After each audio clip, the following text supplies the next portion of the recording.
Assalamualaikum dear students and viewers.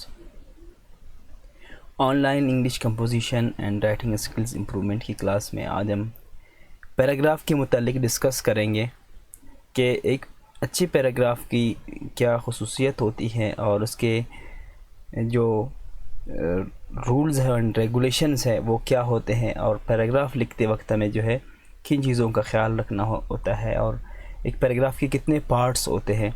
तो इन सारी चीज़ों को इंशाल्लाह आज हम इस लेक्चर में डिस्कस करेंगे। हैज़ वी नो कि पैराग्राफ राइटिंग जो है बहुत अहमियत कामिल होता है किसी भी स्टूडेंट की लाइफ में। किसी भी आप सब्जेक्ट, जो भी सब्जेक्ट हो उसमें पैराग्राफ, अगर आपके पैराग्राफ्स सही हैं तो आपके क्वेश्चंस सही होंगे, आपका पेपर सही होगा, आपके एसेज सही होंगे, इवन आपके जो है बात करने के अंदाज पे भी इसका बहुत फ़र्क होता है। क्योंकि अगर आपकी पैराग्राफ राइटिंग सही है, सीक्वेंस के साथ है, तो इन सब से जो है इन सब पे जो है इनका असर होता है। सो लेट्स स्टार्ट कि एक पैराग्राफ को स्टार्ट करते हुए हमें क्या क्या करना चाहिए।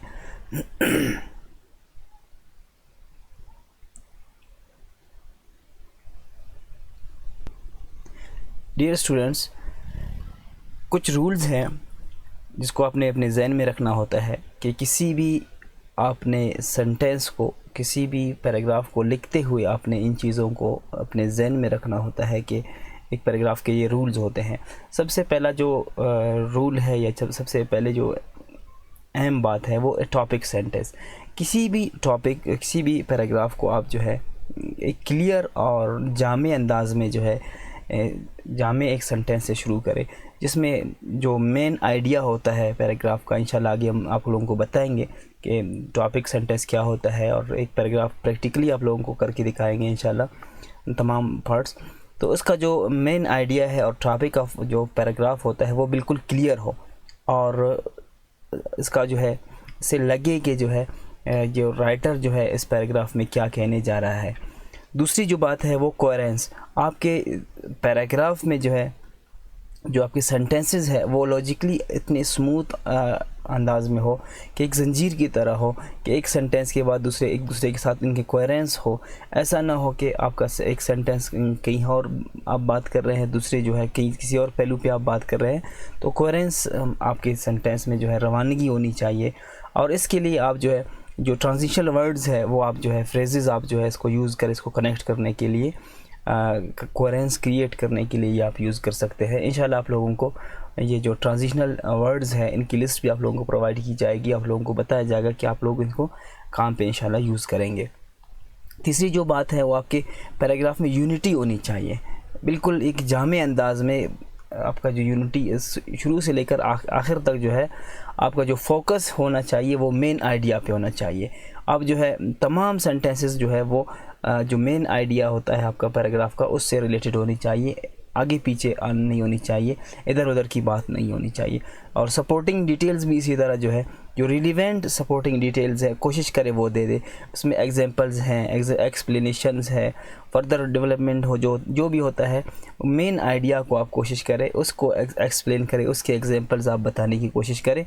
अगर आप आगे बहुत ही ज़्यादा आप डिटेल में जाएंगे भी तो आपका पैराग्राफ बहुत लेंथी हो जाएगा, बहुत ज़्यादा ख़राब हो जाएगा। अच्छा, पांचवी जो बात है लेंथ। आपकी जो पैराग्राफ है उसका जो लेंथ है, यहाँ पे 3 to 5 सेंटेंस लिखा हुआ है, लेकिन कोशिश करें कि वो यानी आपका जो पैराग्राफ है वो 6 यानी 7 सेंटेंसेस से जो है, जो बड़े बड़े सेंटेंसेस होते हैं कम्प्लेक्स सेंटेंसेस, वो 7 सेंटेंसेस से ज़्यादा नहीं होना चाहिए। आपको जो पैराग्राफ है उसमें आगे इंशाल्लाह आप लोगों को प्रैक्टिकली दिखाएंगे एक दो पैराग्राफ्स कि आप इनको देख भी सकेंगे इंशाल्लाह। तो वो ज़्यादा छोटा भी ना हो। जैसे कि आप लोगों को असाइनमेंट करवाया गया था तो उसमें कुछ स्टूडेंट्स के काफ़ी छोटे असाइनमेंट्स थे।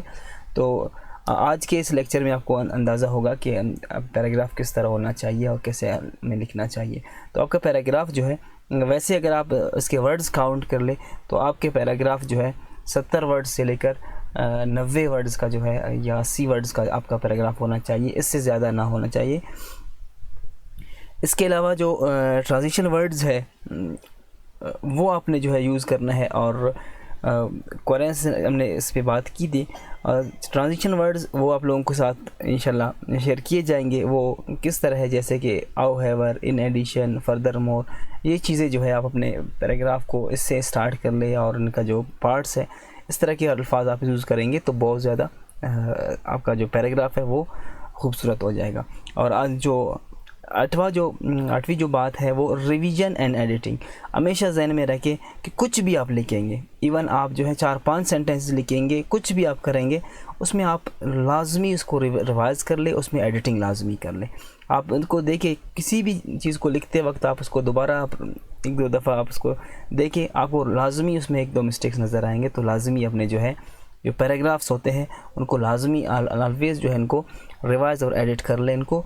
उसके बाद जो आपका रफ़ है उसको पहले रफ़ में लेके उसके बाद जो आपका ड्राफ्ट है उसको नीट करके उसमें जो एडिटिंग वगैरह लाजमी एडिटिंग्स है वो आप लाजमी इसमें कर लें। कभी भी आप जो है डायरेक्ट इसको ना लेके कोशिश करें, या प्रैक्टिस करते जाएंगे, फिर एग्ज़ाम में आप बेशक आप डायरेक्ट लिख सकेंगे ताकि आपकी जो प्रैक्टिस हो जाए। एक दफ़ा जब आपकी प्रैक्टिस हो जाएगी तो फिर आपको एडिटिंग और रिवीजन की इतनी ज़रूरत नहीं होगी। लास्ट बट नॉट लीस्ट, ये अपने जहन में रखिए कि आपका जो प्रैक्टिस है वो आपके पैराग्राफ को जो है इम्प्रूविंग में और उसके स्किल्स को इम्प्रूव करने में बहुत अहमियत का हामिल होता है। तो लाजमी कोशिश करें कि अभी आप इस कोर्स में इन्वॉल्व है कि आपको असाइनमेंट मिले ना मिले, आप कोई भी टॉपिक आपको मिले आप उस पर पैराग्राफ लिखने शुरू कर दें। कम से कम रोज़ाना आप 1-2 पैराग्राफ लिखते जाएँ ताकि आपकी जो है इम्प्रूवमेंट इससे होते जाए। अच्छा, पार्ट्स ऑफ पैराग्राफ की तरफ आते हैं कि एक पैराग्राफ में कितने पार्ट्स होते हैं। एक पैराग्राफ में जो है एटलीस्ट 4 से 5 इसमें पार्ट्स होते हैं। सबसे जो पहला पार्ट है उसका वो है टॉपिक सेंटेंस। अभी देखिए टॉपिक सेंटेंस क्या है, जैसे कि यहाँ पे आप लोग देख सकते हैं कि एजुकेशन के मतलब फॉर एग्जांपल हम एक टॉपिक लिख रहे हैं, पैराग्राफ लिख रहे हैं, तो उसका जो टॉपिक सेंटेंस है वो आप पढ़ सकते हैं कि education is the key to unlocking a world of knowledge and opportunities. ये हो गया आपका टॉपिक सेंटेंस। इसके बाद एक्सटेंशन ऑफ दूसरा जो पार्ट है पैराग्राफ का वो एक्सटेंशन ऑफ टॉपिक सेंटेंस है। तो ये यहाँ तक आपने लिखा तो उसको सपोर्ट करने के लिए it is not only essential for individuals but also for development of her society. ये आपका एक्सटेंशन हो गया, आपका जो टॉपिक है इसको थोड़ा सा आपने एक्सटेंड किया। इसके बाद आप एक्सप्लेनेशन की तरफ आएंगे कि आप अपने टॉपिक को एक्सप्लेन किस तरह करेंगे। आप यहाँ पे आ सकते हैं, देख सकते हैं एक्सप्लेनेशन में कि education empowers individuals by providing them with valuable skills, knowledge and experiences. It equips them with the tools they need to navigate life. इट्सी ये आप इसका जो है एक्सप्लेन कर रहे हैं। आपने वहाँ पे बताया कि जो एक चाबी है इसको अनलॉक, दुनिया को अनलॉक करने की चाबी है और ये जो है सबके लिए ज़रूरी है। फिर आप इसको एक्सप्लेन कर रहे हैं यहाँ पे कि क्यों ज़रूरी है, कि इसलिए ज़रूरी है कि इसको एम्पावर करता है, इंडिविजुअल को एम्पावर करता है, इनको वैल्यूएबल स्किल देता है, नॉलेज देता है, एक्सपीरियंस देता है, उनको जो है यानी लेस कर देता है। और इसके बाद जो एग्जांपल्स हैं, आप इसके पहले आपने टॉपिक सेंटेंस लिखा, इसके बाद आपने इसको एक्सटेंड कर दिया, तीसरी जगह पे आपने इसको एक्सप्लेनेशन आपने एक्सप्लेन किया उसको, चौथी जगह पे आपने फिर इसके एग्जांपल्स देने हैं। ठीक है, अगर इस तरह है तो किस तरह, for instance through education individuals can learn to read and write which opens the wealth of information and communication. They can acquire mathematical skills that enable them to solve problems and make informed decisions. देखिए इसमें आपने इसको अपनी बात को आपने एक topic sentence लिया, एक स्टांस ले लिया, उसको एक्सटेंड कर दिया, उसको एक्सप्लेन कर दिया, फिर आप उसको एग्जांपल भी दे रहे हैं, उसको प्रूव कर रहे हैं। इसके बाद आखिर में जाकर आप उसको कंक्लूड कर लेंगे। In conclusion education is a powerful force. लाजमी हमेशा अपने जहन में रखें कि आपका जो टॉपिक सेंटेंस है और कंक्लूजन है वो एक दूसरे के साथ थोड़ी बहुत मैच करनी चाहिए। अब इसको देखें, education in conclusion, education is a powerful force that shapes our minds, expands our horizons and empowers us to reach। देखिए ये इनसे एक्सप्लेनेशन से और टॉपिक सेंटेंस से थोड़ा सा मिलता जुलता है। आप इसको देख सकते हैं कितनी रवानी से आपका जो पैराग्राफ है वो बन गया है। अब इसी पैराग्राफ को हम अगर यहाँ पे देखें, इस सूरत में आप इसको देखें, पैराग्राफ हमेशा ऐसा आपने लिखना है, यहाँ पे शुरू में आपने थोड़ा सा लाइन छोड़कर आपने लिखना स्टार्ट करना है, और जहाँ पे आपका पैराग्राफ कंप्लीट हो तो आपने फिर नेक्स्ट लाइन स्टार्ट करना है। ये एक ही पैराग्राफ है, वही पैराग्राफ है जो हमने डिस्कस किया था। जो रेड में है वो आपका टॉपिक सेंटेंस है, उसके बाद जो है एक्सटेंशन ऑफ टॉपिक सेंटेंस है, उसके बाद जो ब्लू कलर में है वो एक्सप्लेनेशन है, और उसके बाद जो ब्लैक कलर में है वो आपके एग्जांपल्स है, और जो ग्रीन कलर में है वो आपका जो है कंक्लूजन है आपके पैराग्राफ का। तो एक पैराग्राफ इस तरह होना चाहिए। अभी आप इस पैराग्राफ को देखकर आपको मज़ा भी आएगा कि वाकई एक पैराग्राफ को जो है किस तरह होना चाहिए। आप अपने पैराग्राफ को प्रैक्टिस करके इसी तरह उनको कोशिश करें कि उसके हर पार्ट को अलग-अलग करके आप इसको देखें, ताकि आपको जो है अंदाज़ा हो कि पैराग्राफ किस तरह लिखते हैं। इसी तरह टेक्नोलॉजी पे एक पैराग्राफ हमने लिखा है, ये देखें टेक्नोलॉजी पे एक पैराग्राफ लिखा है। टॉपिक सेंटेंस है technology has revolutionized the way we live, work and connect with the world। ये आपका टॉपिक सेंटेंस हो गया टेक्नोलॉजी के मुतालिक। इसको एक्सप्लेन आपने कर दिया है। Technology encompasses the tools, devices, innovations that have transformed various aspects of our lives etc। इसके बाद आपका जो है एग्जांपल्स है। फॉर एग्जांपल स्मार्टफोन्स, देखिए आपने बात की टेक्नोलॉजी की, फिर आप एग्जांपल्स दे रहे हैं। Smartphones enable instant communication and access to vast array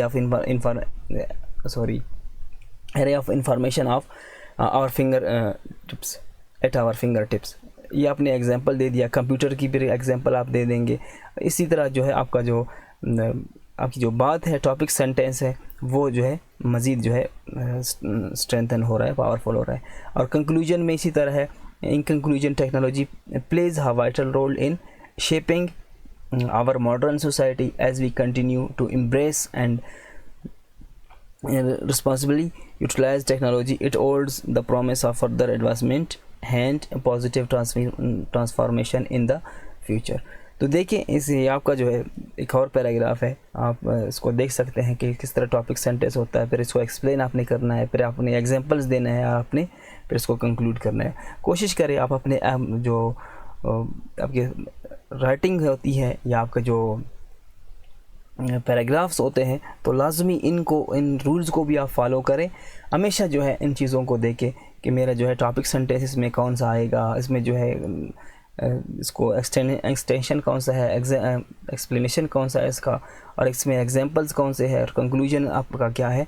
तो इस तरह आप करेंगे इंशाल्लाह आपको मज़ीद भी आपको असाइनमेंट्स दिए जाएंगे। आपके असाइनमेंट्स चेक करके आपको मज़ीद इंशाल्लाह आप लोगों की रहनुमाई की जाएगी इंशाल्लाह। आई होप कि आप लोगों को पैराग्राफ राइटिंग के मुतालिक काफ़ी कुछ समझ आ गया होगा। अगर वो स्टूडेंट्स जो हमारे इस कोर्स को ज्वाइन करना चाहते हैं वो हमारे दिए गए नंबर पर रब्ता कर सकते हैं। Till next lecture, take care, अल्लाह हाफिज़।